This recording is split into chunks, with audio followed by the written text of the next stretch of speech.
Christians, first of all, they try to go to passages in Tanakh, especially in Isaiah, and they say that, look, the God of heavens, the God of Abraham, he's going to be born as a son, Isaiah 9:6, for unto us a child is born, unto us a son is given, his name will be Wonderful Counselor, Mighty God, Everlasting Father, Prince of Peace. Okay, and so they say, look, he's called Mighty God, he's called Everlasting Father, or Father of Eternity. How could this be? So, I have my way of going about it, and I think it's not a problem at all. I think there's a variant Septuagint reading. I know you don't think that the Septuagint has any bearing.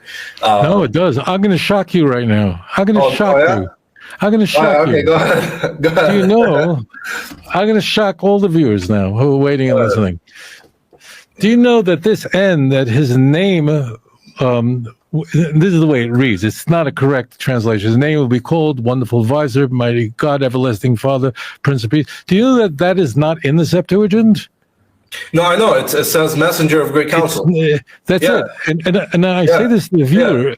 Many viewers, the reason this is very interesting is this is where Christians are playing a game. The Septuagint is more reliable than Masoretic text. You hear it 5,000 times, you want to jump out the window. You'll throw up. You hear it so much. So stupid. How could a translation be better than the original? But they're not consistent. They pick and choose. And those of you who don't read Greek, please, you can go to what's called the LXE. The LXE is the English translation of the Septuagint. It's online. But what's happening in Isaiah 9 is the text is all in the past tense. It's about Hezekiah. Hezekiah was a Davidic king. He was a tzaddik. He was a very righteous man. And most importantly, in the 14th year of his reign, the Assyrian Empire, after having destroyed the northern kingdom of Israel in 3 waves where the people walked in darkness, he finally comes to Jerusalem. He has destroyed more than 40 cities in the south, including Lachish, and now Jerusalem is completely surrounded. Read about it in 2 Kings 18 and 19, Isaiah 36 and 37. There's many times. And what happened is Hezekiah, out of nowhere, inspires the nation to turn to God.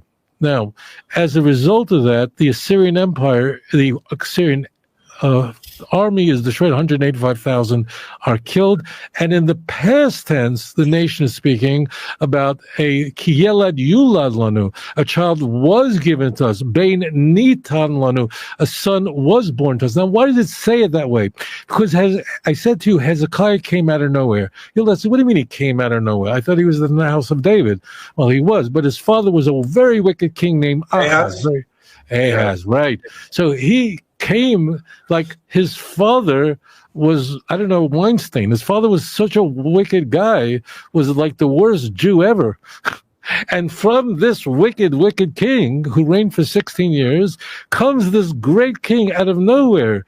And it's all in the past tense where the nation explodes in euphoric excitement and saying, and the government was placed on his shoulder, and his name was called Wonderful Advisor. And read Isaiah 36, 37. He gives advice to the nation. Now, there's one other point there, and that is his names are names of divinity, but most Jewish names are that. Hezekiah means the mighty God. My name is Tovia, which means the goodness of God. This is very common among Jews, that Jewish names contain a God's name and a description of God. Doesn't mean he's those things. The NIV takes out will be called. It really properly translated is that the wonderful advisor, the mighty, the everlasting, the mighty God, the everlasting Father, called his name the Prince of Peace.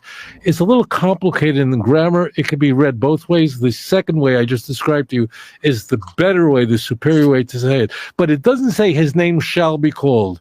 Vayikra Shemai means his name was called. The Vav in the beginning is a Vav Hamapech. It's in the past tense.